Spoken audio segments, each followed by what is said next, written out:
क्या आपको भी लगता है कि आपका जीवन बेहिसाब विपदाओं और संघर्षों से भरा हुआ है और इसलिए सत्य और धर्म की राह छोड़ सकते हैं? अगर ऐसा है तो कर्ण और भगवान श्री कृष्ण के संवाद को सुने। महाभारत के सबसे दिलचस्प पात्र कुंती पुत्र कर्ण ने भी श्री कृष्ण से अपने जीवन के बारे में कुछ शिकायतें की थीं। जो जवाब मिला उसे जानने के बाद आप कभी अपने संघर्षों का रोना नहीं रोएंगे। बात है एक बार की, जब कर्ण ने भगवान श्री कृष्ण से पूछा, हे कृष्ण, कृपया मुझे बताएं कि मेरे जीवन को इतना दुखदाई क्यों बनाया गया। जन्म होते ही मेरी मां ने मुझे त्याग दिया था। क्या अवैध संतान होना मेरा दोष था? गुरु द्रोणाचार्य ने मुझे सिखाया नहीं, क्योंकि मैं क्षत्रिय पुत्र नहीं था। परशुराम जी के पास गया तो उन्होंने मुझे दीक्षित किया।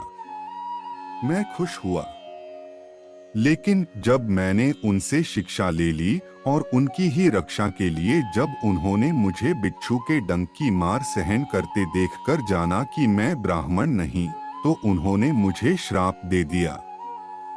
उन्होंने श्राप दिया कि जिस वक्त मुझे उनसे सीखी विद्या की सबसे ज्यादा जरूरत होगी, मैं उसे भूल जाऊंगा। और देखिए कि अनजाने में एक गाय के बछड़े को मेरा बाण लगा तो उसके स्वामी ने भी मुझे श्राप दे दिया कि जैसे मेरे बाण से उसका असहाय बछड़ा मरा, वैसे ही असहाय होकर मैं भी मारा जाऊंगा।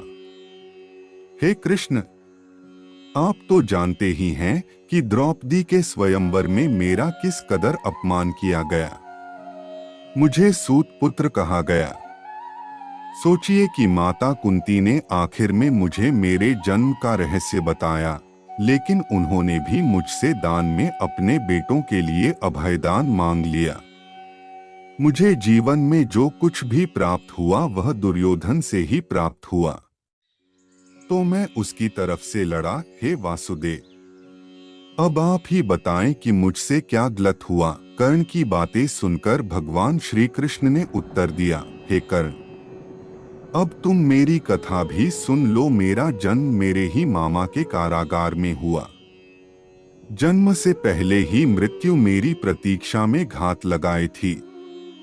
जिस रात मेरा जन्म हुआ, उसी रात मुझे मेरे माता पिता से दूर कर दिया गया। कर्ण, तुम्हारा बचपन खड्ग, रथ, घोड़े, धनुष और बाण की ध्वनि सुनते हुए बीता। मुझे गौशाला, गोबर, ग्वालों के बीच जीना पड़ा और कई प्राणघातक हमले झेलने पड़े। मेरे पास कोई सेना नहीं थी। मुझे कोई शिक्षा नहीं मिली। इतना ही नहीं, मुझे तानों और समस्याओं के बीच जीना पड़ा। कर्ण, जब तुम्हारे गुरु तुम्हारे शौर्य और तुम्हारी शक्ति पर गर्व कर रहे थे, तब उस उम्र तक मुझे शिक्षा तक नहीं मिली थी। 16 साल का होने पर मुझे ऋषि संदीपनी के गुरुकुल पहुंचाया गया था। कर्ण, तुमने अपनी पसंद की कन्या से विवाह किया। मुझे जिस कन्या से प्रेम था वह नहीं मिली और मुझे उनसे विवाह करना पड़ा जिनकी चाहत मैं था। मेरे पूरे समाज को यमुना के किनारे से जरासंध के भय से हटना पड़ा और दूर समुद्र के किनारे बसना पड़ा। रण से पलायन के कारण मुझे रणछोड़ बुलाकर अपमानित किया गया। यदि दुर्योधन युद्ध जीतता है तो तुम्हें बहुत श्रेय मिलेगा, लेकिन सोचो धर्मराज अगर जीतते हैं तो मुझे क्या मिलेगा? मुझे केवल युद्ध और युद्ध से पैदा हुई समस्याओं के लिए दोष ठहराया जाएगा।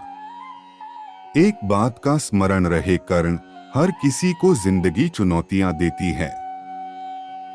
हर क्षण मृत्यु की ओर बढ़ता हुआ जीवन किसी के भी साथ न्याय नहीं करता। दुर्योधन ने अन्याय का सामना किया है तो युधिष्ठिर ने भी अन्याय भुगता है। लेकिन सच्चा धर्म क्या है, यह तुम जानते हो हे कर्ण। भले ही आपको जीवन में वह सब कुछ न मिले जिसके आप हकदार हो, भले ही आपने बेहद अपमान की जिंदगी जी हो आपको इस बात की छूट नहीं कि इन सब चीजों के न मिलने के कारण आप अधर्म की राह पर चल पड़े।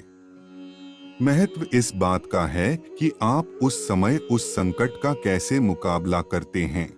कर्ण और कृष्ण के बीच इस खूबसूरत संवाद से यह सीख लें कि जीवन में कितनी भी चुनौतियां हों, कितनी भी समस्याएं हों, सत्य का रास्ता नहीं छोड़ना है। हर स्थिति में धर्म के पक्ष में खड़े रहना है।